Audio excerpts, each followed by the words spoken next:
जैसा कि आप जानते हैं, दिखाई देना चाहिए बोर्ड पर, रे ऑप्टिक्स आपकी डिमांड है।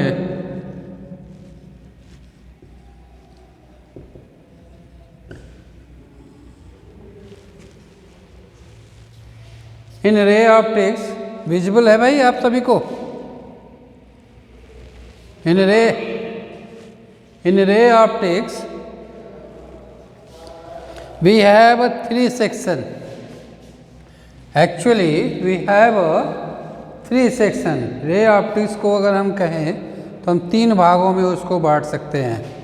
पहला रिफ्लेक्शन, दूसरा रिफ्रैक्शन, तीसरा डिस्पर्सन और उसके साथ लगा हुआ है ऑप्टिकल इंस्ट्रूमेंट। तो हम अगर देखें तो पूरी जो क्लास 12 की रे ऑप्टिक्स है आपके लिए, रे ऑप्टिक्स कितने भागों में बटी हुई है, कितने पार्ट में कर सकते हो आप? पहला है रिफ्लेक्शन, दूसरा है रिफ्रैक्शन, तीसरा है डिस्पर्सन और चौथा है आपका ऑप्टिकल इंस्ट्रूमेंट। बोर्ड के पेपर के हिसाब से देखा जाए तो आपको इस चैप्टर से मोस्टली एक न्यूमेरिकल ज़रूर आता है, चाहे वो रिफ्लेक्शन से आए, चाहे वो रिफ्रैक्शन से आए या डिस्पर्सन से आए। और ज़्यादा अगर इच्छा होती है पूछने की एग्जामिनर की तो ऑप्टिकल इंस्ट्रूमेंट से भी न्यूमेरिकल आपका बनता है। ऑप्टिकल इंस्ट्रूमेंट में भी आपके पास 2 इंस्ट्रूमेंट हैं। एक है आपका एस्ट्रोनॉमिकल टेलीस्कोप और दूसरा है माइक्रोस्कोप। तो ऑप्टिकल इंस्ट्रूमेंट्स में 2 आपको पढ़ना है। डिस्पर्सन में प्रिज्म के बारे में पढ़ना है, रिफ्रैक्शन में लेंस के बारे में पढ़ना है और रिफ्लेक्शन में मिरर के बारे में पढ़ना है। आप अपने प्रीवियस क्लासेस में पढ़ चुके हैं साइन कन्वेंशन, इमेज फॉर्मेशन, ये दोनों चीज़ें आपकी क्लियर होनी चाहिए जिससे आप आराम से समझ सकते हैं। तो अगर हम बात करें पहले रिफ्लेक्शन की, तो आप जानते हैं कि रिफ्लेक्शन क्या होता है? कोई बताएगा रिफ्लेक्शन क्या होता है? अगर हम कहें रिफ्लेक्शन,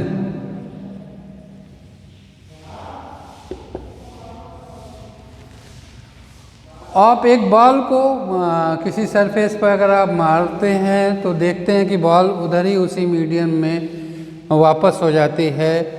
तो उसी तरीके उसको हम कहते हैं रिफ्लेक्शन, यानी bouncing back of the ray of light from any surface is known as reflection, is known as reflection.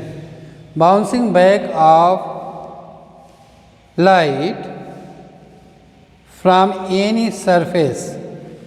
अब सरफेस कैसा होना चाहिए? जो रेस को बाउंस कर सके या रिफ्लेक्ट कर सके, ऐसे सरफेस को हम रिफ्लेक्टिंग सरफेस कहते हैं। क्या कहते हैं? रिफ्लेक्टिंग सरफेस कहते हैं। माय डियर, अगर आप उसको देखेंगे तो आपको मिलेगा कि हमारे जो सिलेबस में है 2 रिफ्लेक्टिंग सरफेस है, एक कॉनकेव है, दूसरा कॉन्वेक्स है। एक कॉनकेव है, दूसरा कॉन्वेक्स है। It is very good that you all are joining now. You can convey the message to other students also, they can join the class. अब इसमें हम बताने जा रहे हैं आपको reflection by concave surface and reflection by convex surface. ये आपका कॉनकेव सरफेस है।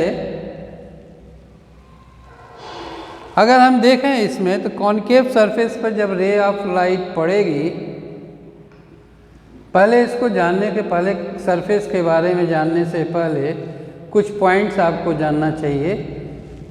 ये आपका कॉनकेव सरफेस है, ये आपको क्रॉस सेक्शनल व्यू दिखाई दे रहा है। आप देखेंगे तो लेंस मिरर तो ऐसे गोल मिलता है लेकिन अंदर की ओर दबा होता है, केव लाइक, इसको हम कहते हैं कॉनकेव सरफेस। इस मिरर को डिवाइड करने में, डिवाइड जब कर रहा है, इक्वली डिवीजन अगर मिल रहा है आपको जिस लाइन के द्वारा, उसको हम बोलते हैं प्रिंसिपल एक्सिस। क्या बोलते हैं? Principal axis. एक्चुअली हमारी जो रे ऑप्टिक्स है वो ज्योमेट्रिकल ऑप्टिक्स है। कैसी है? Geometrical optics. ज्योमेट्रिकल ऑप्टिक्स भी इसको बोलते हैं। क्यों बोलते हैं ज्योमेट्रिकल ऑप्टिक्स? क्योंकि ये लॉ ऑफ ज्योमेट्री को फॉलो करते हैं। रे लाइन को फॉलो करते हैं, एंगल को फॉलो करते हैं, ट्रायंगल को फॉलो करते हैं।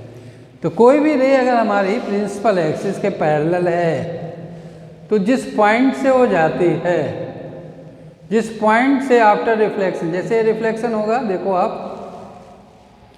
आपका ये जो कॉनकेव सरफेस है वो किसी स्फेयर का पार्ट होगा, ठीक? जब वो स्फेयर का पार्ट होगा तो उसका जो सेंटर होगा उस स्फेयर का, वो इसका सेंटर ऑफ कर्वेचर कहलाएगा।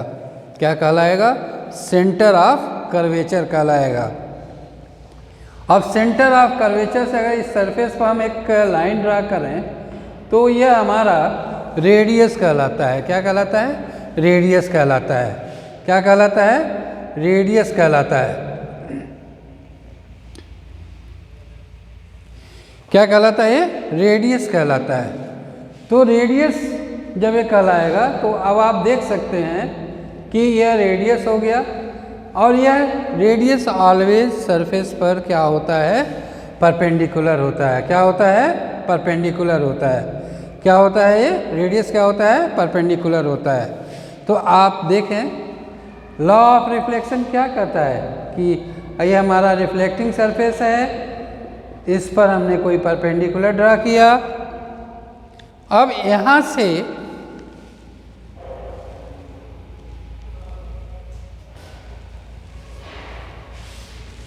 अगर हम कोई रेज ले रहे हैं तो ये रेज कहलाएगी इंसिडेंट रेज। ये आप पुराने क्लासेज में पढ़े हुए हैं, हम उसी से रेफरेंस ले रहे हैं।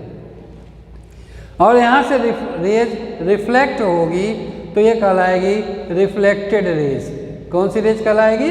Reflected rays. अब आप यहाँ पर आइए, ये एंगल कहलाता है एंगल ऑफ इंसिडेंस और ये एंगल कहलाता है angle of reflection. My dear, इसको हम कहते हैं नॉर्मल। क्या कहते हैं? नॉर्मल। तो नॉर्मल मीन्स सरफेस से 90 डिग्री बनाने वाला। नॉर्मल मीन्स सरफेस से 90 डिग्री बनाने वाला, means that is called normal having angle 90। So आप देखो तो लॉ ऑफ रिफ्लेक्शन क्या कहता है? Angle of incidence is equal to angle of reflection. Angle of incidence is equal to angle of reflection. तो अगर आप ऐसे देखेंगे तो यहाँ उसी चीज़ को हम अप्लाई करेंगे। ये रेज हमारी सरफेस पर पड़ रही है तो कौन सी रेज होगी? ये कौन सी रेज होगी? इंसिडेंट रेज होगी, ठीक? अब ये आपका नॉर्मल है तो ये एंगल कौन सा होगा? इंसिडेंट एंगल होगा। अब ये रे आफ्टर रिफ्लेक्शन ये पास होगी, इस सरफेस से पास होगी। जब ये पास होगी तो आप ये देखोगे कि ये एंगल जो फॉर्म होगा ये कहलाएगा एंगल ऑफ रिफ्लेक्शन। और जिस पॉइंट से पास होगी उस पॉइंट को हम कहते हैं फोकस। क्या कहते हैं? फोकस। क्या कहते हैं? फोकस कहते हैं। तो आपको यहाँ पर ये incident angle, reflected angle, incident raise, reflected raise, normal. तो ये हमारा नॉर्मल हो गया, ये इंसिडेंट रेज हो गई और ये आपका रिफ्लेक्टेड रेज हो गई। तो माय डियर, जो आपका लॉ यहाँ है वही यहाँ भी अप्लाई होगा, रिफ्लेक्टेड रेज। तो अब आपके सामने आपको ये मिला इंसिडेंट एंगल और रिफ्लेक्टेड एंगल। आपको पता है लॉ ऑफ रिफ्लेक्शन क्या कहता है? लॉ ऑफ रिफ्लेक्शन कहता है angle of incidence is equal to angle of reflection. पहला, दूसरा इंसिडेंट रेज, नॉर्मल और रिफ्लेक्टेड रेज तीनों एक ही पॉइंट पर सरफेस पर मिलते हैं। ठीक, तो ये हमारा लॉ ऑफ रिफ्लेक्शन को रिप्रेजेंट कर रहा है। दूसरी चीज़, इसमें जब इमेज फॉर्म होता है, जो बड़ा इम्पॉर्टेंट है आपके लिए, ये जानना ज़रूरी है, फिर उसके बाद हम आगे इनको बताते हैं।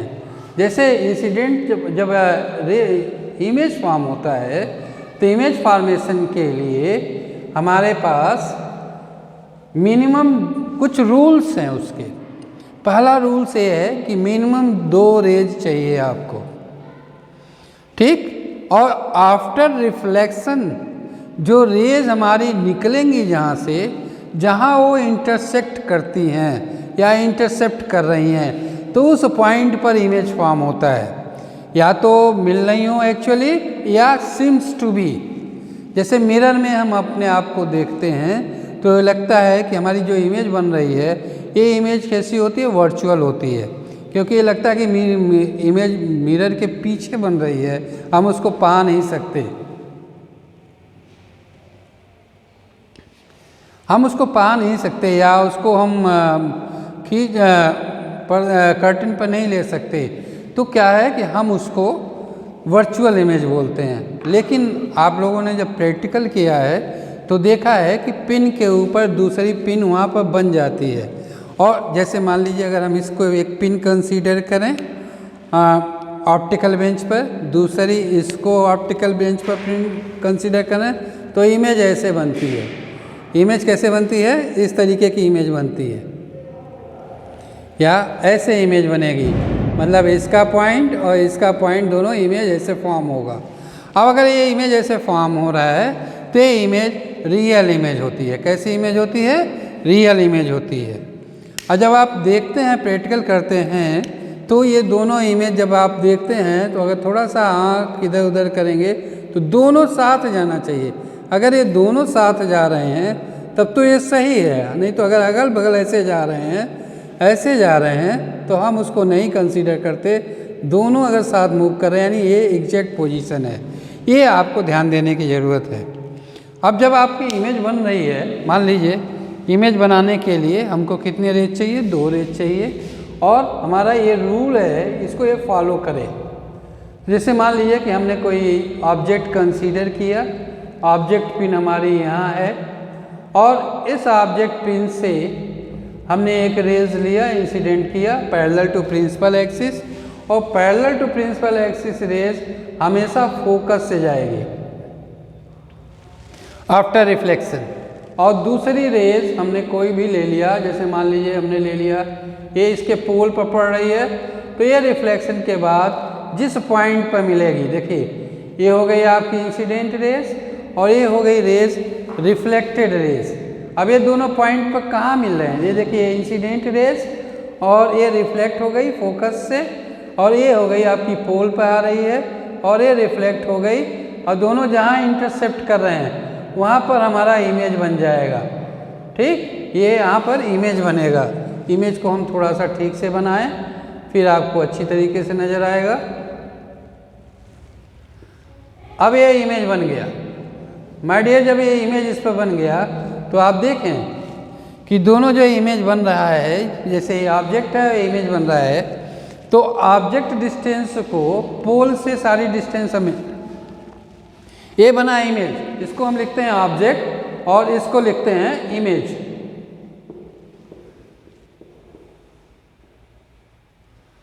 ठीक, ऑब्जेक्ट डिस्टेंस को हम पोल से सारी डिस्टेंस मेजर करते हैं। कहाँ से मेजर करते हैं, पोल से सारी डिस्टेंस मेजर करते हैं। तो ऑब्जेक्ट डिस्टेंस को u से रिप्रेजेंट करते हैं। किससे रिप्रेजेंट करते हैं, u से रिप्रेजेंट करते हैं। ऑब्जेक्ट डिस्टेंस हमारी होती है u।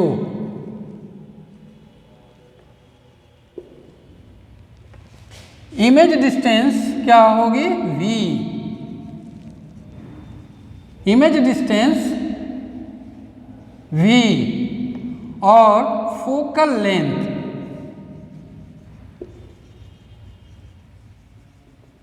ये होता है f। ये 3 पॉइंट हैं, तीनों का आपस में रिलेशन। और एक और आता है ऑब्जेक्ट हाइट और इमेज हाइट। इन तीनों का आपस में जो रिलेशन होता है वो आपका मिरर फार्मूला कहलाता है। क्या कहलाता है? मिरर फार्मूला कहलाता है। देखिए, मिरर फार्मूला हमको निकालना है, अगर हमको डिराइव करना है तो इसके लिए हमको कुछ तरीके हैं जिसको हम अभी आपको साथ बता रहे हैं। तो मिरर फार्मूला हम डिराइव कर सकते हैं, लेकिन जब हम न्यूमेरिकल लगाते हैं तो हमको ये चीज़ ध्यान देना होता है, वो बड़ा ही इम्पॉर्टेंट है।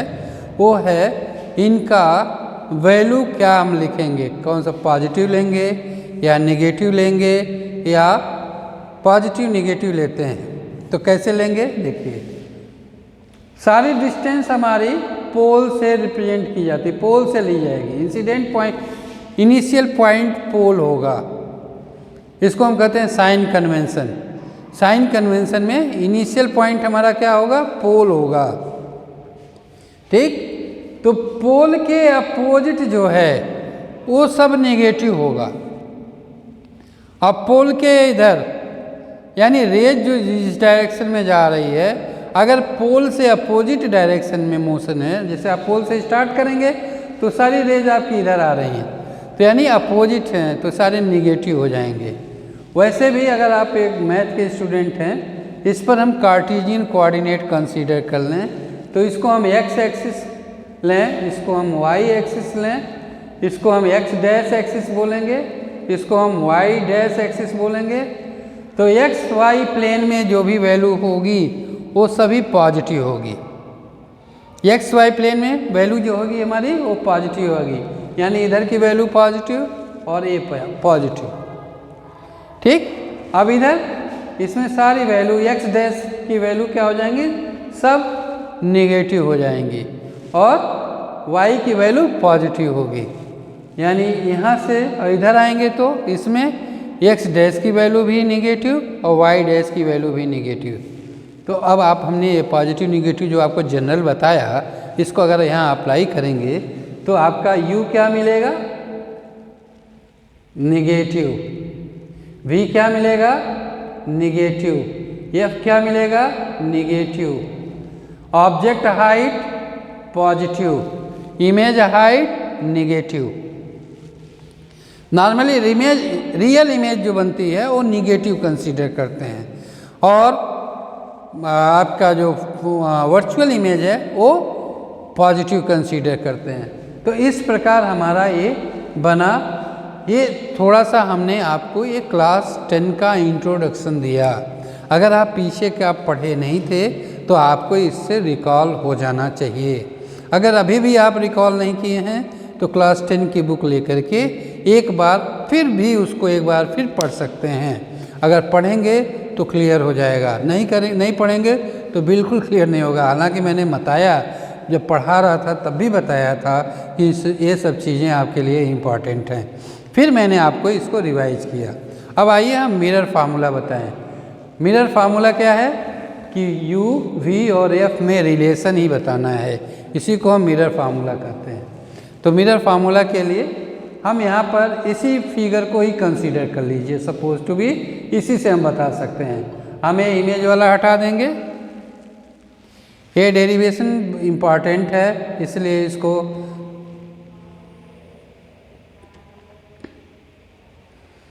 ज़रूरी है, इसको आप करें ही। अब इसका जब भी कोई डेरिवेशन करते हैं तो उसका नाम पहले लिखते हैं, उस नाम को पहले दिमाग में रखिए। ठीक, हम चल रहे हैं मिरर फार्मूला बताने। कौन सा फार्मूला बताने जा रहे हैं जी? सर बोर्ड थोड़ा क्लियर नहीं दिख रहा। बोर्ड उस पे जो लिखा जा रहा है वो क्लियर। अच्छा, मैं कोशिश तो कर रहा हूँ पूरा लिखने की, लेकिन थोड़ी लाइट अपील दूर है थोड़ा ना, मतलब स्क्रीन से और मतलब बोर्ड और कैमरा दूर। थोड़ा और नज़दीक कर लें।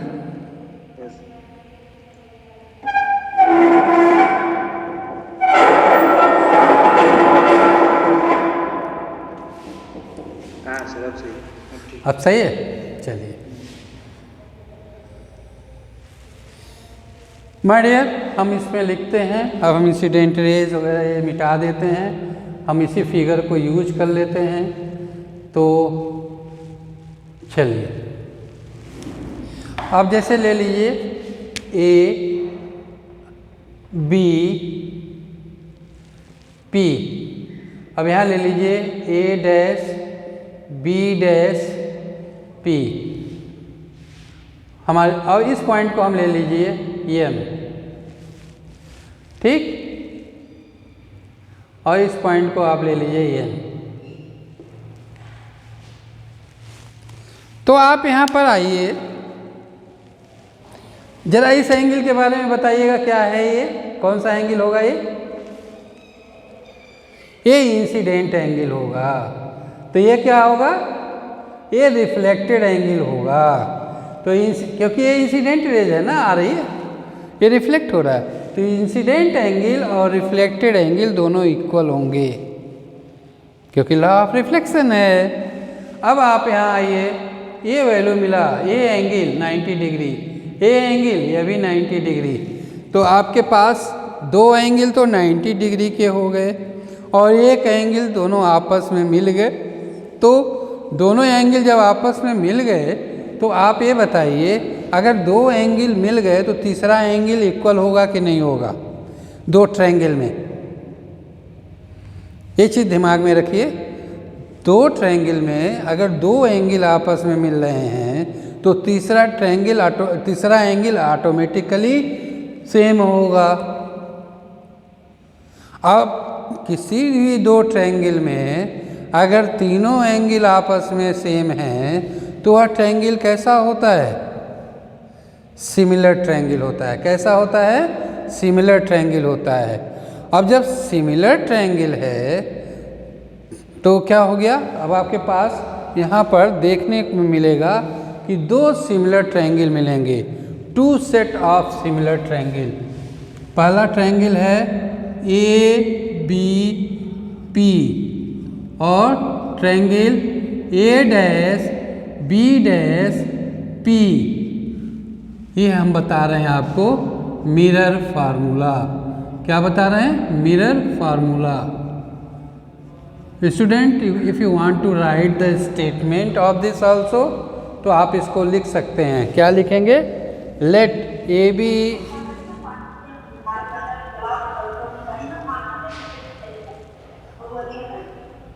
just stop talking.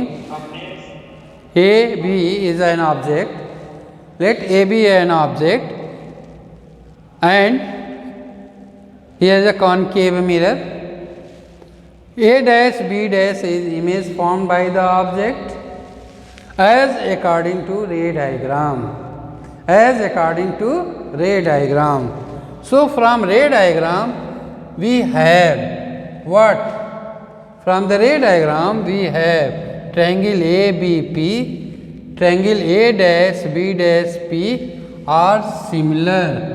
कैसा ट्रायंगल है भाई, ये सिमिलर है, ठीक। जब ये ट्रायंगल सिमिलर हो गया, एक ये ट्रायंगल सिमिलर हुआ और दूसरा आप आ जाओ A dash B dash F, A dash देखो यहाँ A dash B dash F, ठीक, और M N F, M N F ये भी दोनों सिमिलर हैं। कैसे, एक एंगल ये देखो आप, इसका एंगल यहाँ देखो राइट एंगल है और ये एंगल वर्टिकली अपोजिट है, सिमिलर होगा। अब यहाँ पर एक एजम्पशन है, क्या, उस एजम्पशन को ध्यान में रखो। ये हमारा जो रेज है काफ़ी नज़दीक है, पोल के पास है, तो जब हम इस रेज को पोल के पास मानेंगे तो ये हमारा एन कहाँ चला जाएगा, पी पर चला जाएगा, पी पर चला जाएगा। तो हम यहाँ पर इस एन को एन न लिख करके हम पी पर जा रहे हैं, यानी ट्रायंगल हम कंसीडर कर रहे हैं फॉर स्मॉल ऑब्जेक्ट। तो हमारे पास हो जाएगा triangle A dash B dash P F and triangle M P F are similar. ये दो पॉइंट आपको पहला एजम्पशन मिलेगा। अब यहीं से आपको मिरर फार्मूला का बेस तैयार होगा, कैसे निकालेंगे। यहाँ तक जो चीज़ मैं आपको बताया हूँ, किसी को कोई डाउट है तो पूछ सकते हो। अगर डाउट नहीं है तो कोई प्रॉब्लम नहीं, मैं आगे बता रहा हूँ। देखो, इसमें हमने आपको दो चीज़ें बताई। पहला इमेज फॉर्मेशन, दूसरा इसका मैंने बताया साइन कन्वेंशन। अब हम आपको बता रहे हैं क्या, मिरर फार्मूला। मिरर फार्मूला क्या होता है? ऑब्जेक्ट डिस्टेंस, इमेज डिस्टेंस और फोकल लेंथ में रिलेशन। ठीक, तो इस तरीके से आपके पास इनका रिलेशन बताने के लिए हम पहले रे डायग्राम बनाते हैं। रे डायग्राम जब बनाएंगे तो देखेंगे ए बी हमारा ऑब्जेक्ट है, ए डैश बी डैश हमारा इमेज है जो इस मिरर द्वारा बनाया गया है। ठीक, अब इस फिगर में हमको देखने को मिलता है, हम इसको दोबारा बता रहे हैं, A B P, A B P, A B P और A dash B dash P हमारा सिमिलर ट्रायंगल है। सिमिलर ट्रायंगल कैसे है? ए एंगल 90 डिग्री है, यह भी एंगल क्या है? 90 डिग्री है। Sorry, angle A and angle A dash both are 90 degree. So जब दोनों आपके 90 डिग्री हो गए, तब अब उसके बाद आप देखिए P पर दोनों के द्वारा जो एंगल बनाया जा रहा है, ए बी के द्वारा जो एंगल बनाया जा रहा है वो इंसिडेंट एंगल होगा। ए डैश बी डैश के द्वारा जो एंगल बनाया जा रहा है वो रिफ्लेक्टेड एंगल होगा। तो लॉ ऑफ रिफ्लेक्शन से आप ये बता सकते हैं incident angle is equal to reflected angle. So ये दोनों एंगल इक्वल हो गए। अब किसी भी दो ट्रायंगल में आपके अगर दो ट्रायंगल में दो एंगल इक्वल हैं तो तीसरा एंगल ऑटोमेटिकली इक्वल होगा, क्योंकि तीनों एंगल का जो सम होता है ट्रायंगल का 180 डिग्री होता है। कितना होता है? 180 डिग्री होता है। तो हम उसको यहाँ पर ही अप्लाई करेंगे तो हमारा दोनों ट्रायंगल सेट ऑफ ट्रायंगल क्या हो गए? सिमिलर ट्रायंगल हो गए। माय डियर, इसी तरीके से हमारे पास ये है ए डैश बी डैश एफ और एम एन एफ, यह भी सिमिलर ट्रायंगल की श्रेणी में आते हैं। लेकिन यहाँ पर हमारा एक और एजम्पशन है। क्या एजम्पशन क्या है? कि हमारा जो ऑब्जेक्ट है बहुत ही छोटा है इसके कंपैरिजन में। तो ये आप लोगों ने ध्यान दिया होगा कि हम जब प्रैक्टिकल करते हैं तो पिन के टिप पर हम ध्यान देते हैं, बाकी साइज पर नहीं जाते। पिन की टिप मिल रही है कि नहीं मिल रही है, क्यों? क्योंकि उसी का इमेज उसी को ऑब्जेक्ट कंसीडर करते हैं, पूरा नहीं कंसीडर करते। इसलिए वहाँ पर हमारा ऐसे ही आएगा। तो हम कह सकते हैं कि अगर हमारा ये ऑब्जेक्ट काफ़ी छोटा है तो ये रेज किधर आ जाएगी? और नज़दीक आ जाएगी। तो जब नज़दीक आ जाएगी तो देखोगे कि यह एन शिफ्ट हो गया पी पर। ठीक, तो हमारे पास दो सेट ऑफ ट्रायंगल हैं। अब दो सेट ऑफ ट्रायंगल आपके सिमिलर हैं तो उनकी प्रॉपर्टी हम यूज करेंगे। प्रॉपर्टी क्या है भाई? आप ये बताओ। अगर उनकी हम प्रॉपर्टी यूज करें तो क्या है property?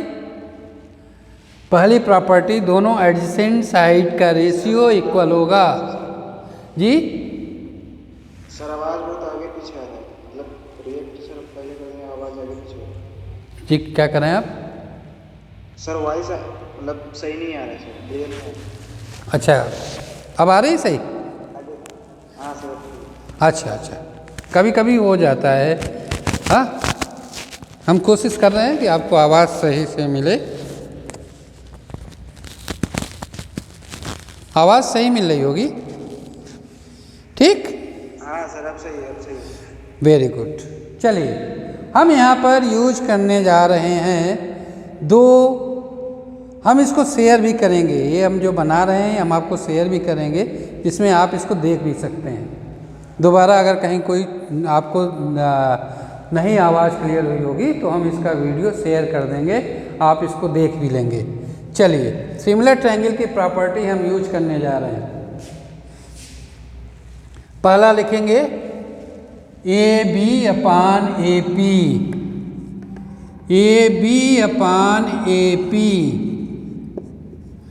Is equal to A dash B dash upon A dash P perpendicular base का रेशियो सेम। अब यहाँ से हमारे पास ये चीज़ क्लियर हो गया, किसी को कोई डाउट है इसमें? ये बड़ा इम्पॉर्टेंट है। A B upon A P is equal to A dash B dash upon A dash P. अब इससे हम लिखेंगे A B upon A dash B dash. हमने इसको यहाँ से धक्का मारा, फिर इधर भेज दिया। अब इसके बाद ये क्या करेगा, यहाँ शिफ्ट होगा तो इधर चला आया, यानी ये आ गया ए P upon A dash P.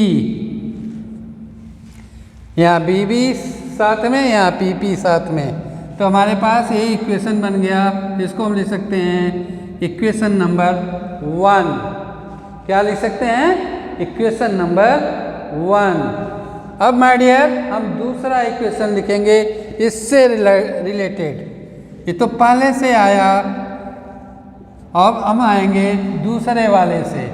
जब हम दूसरे वाले से निकालेंगे तो आप देखिए उसका जो रिलेशन आएगा इस तरीके से होगा, A dash B dash upon A dash F, A dash B dash upon A dash F perpendicular upon base is equal to M P upon P F.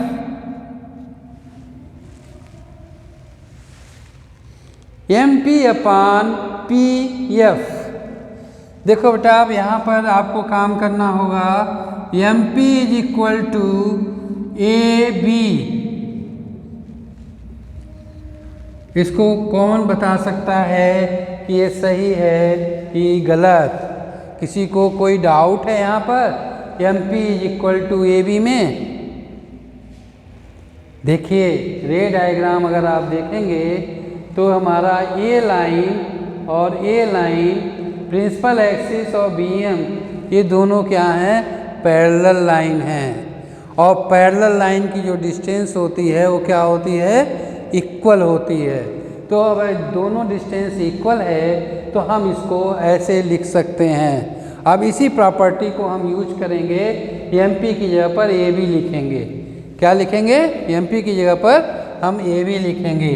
तो हमारे पास आ गया relation A dash B dash upon A dash F is equal to A B upon P F. अब कुछ ऐसा relation हमको चाहिए, ये हमको दिमाग में रखना पड़ेगा। तो हम इसको क्या करेंगे? ऐसे करेंगे, ए बी के साथ इसको इधर ट्रांसफ़र कर देंगे और इसको इधर लेते आएंगे, एफ वाला एक तरफ आ जाएगा। यानी हमारे पास आ जाएगा A B upon A dash B dash is equal to P F upon A dash F.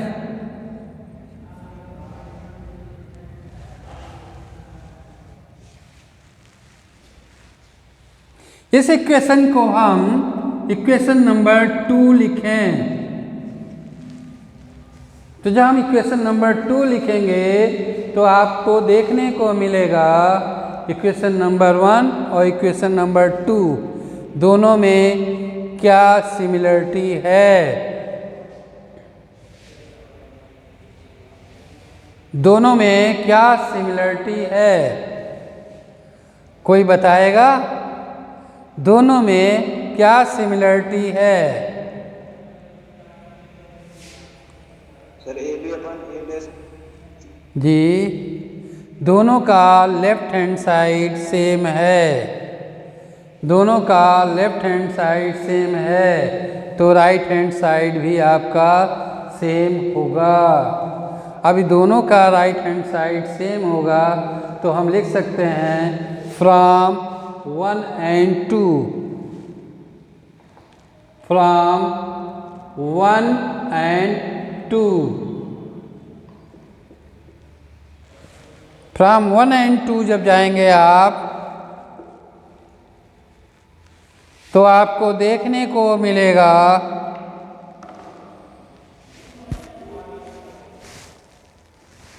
कि a dash b dash upon a dash sorry A B upon A dash B dash equal same हो गए, तो इससे मिलेगा A P upon A dash P is equal to P F upon A dash F.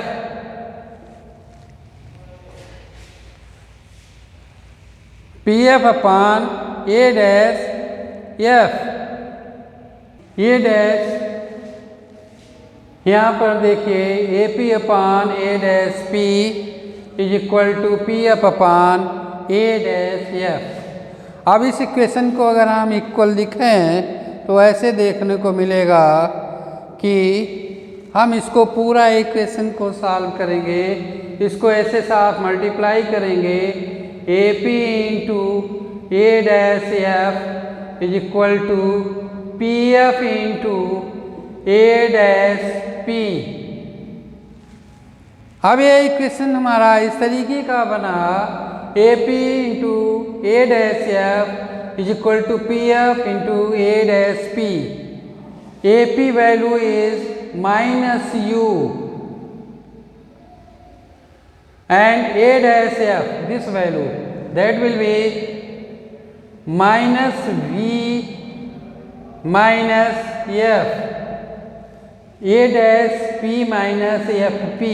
हमको ये चाहिए, इसको चाहने के लिए ए पी में से हम पी एफ को माइनस कर देंगे।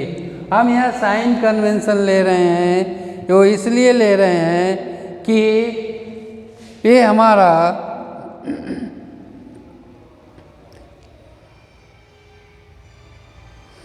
इसके साथ जैसा कि आपको पता है कि यह आपका इस एक्सिस के इधर पड़ रहा है, तो दो सभी डिस्टेंस हमारी निगेटिव होगी। अब ये वैल्यू आई, अब पी एफ की वैल्यू हमारी क्या है, यहाँ से लेके यहाँ तक ए माइनस एफ है, ए डैश पी यहाँ से ये वैल्यू ये हो जाएगा माइनस वी। तो हमारे पास ये तीनों रिलेशन हुए। अब इनसे हमको ये मिलेगा, अब माइनस माइनस सब में है तो इसको हम छोड़ सकते हैं, तो ये हुआ u, ये हुआ v माइनस एफ और ये हुआ एफ वी। तो हम यहाँ से पाएंगे u v minus u F is equal to F we.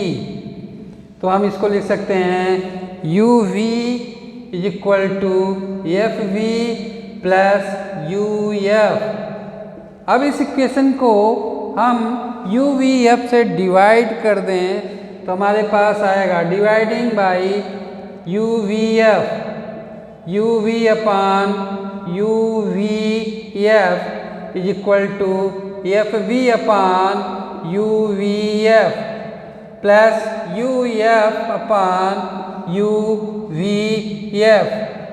जब आप इसको ऐसे डिवाइड करेंगे तो ये कैंसिल हो जाएंगे और आपके पास रिलेशन आ जाएगा 1 upon F is equal to, relation को हम थोड़ा सा ऊपर लिख रहे हैं, 1 upon F is equal to 1 upon V plus 1 upon you.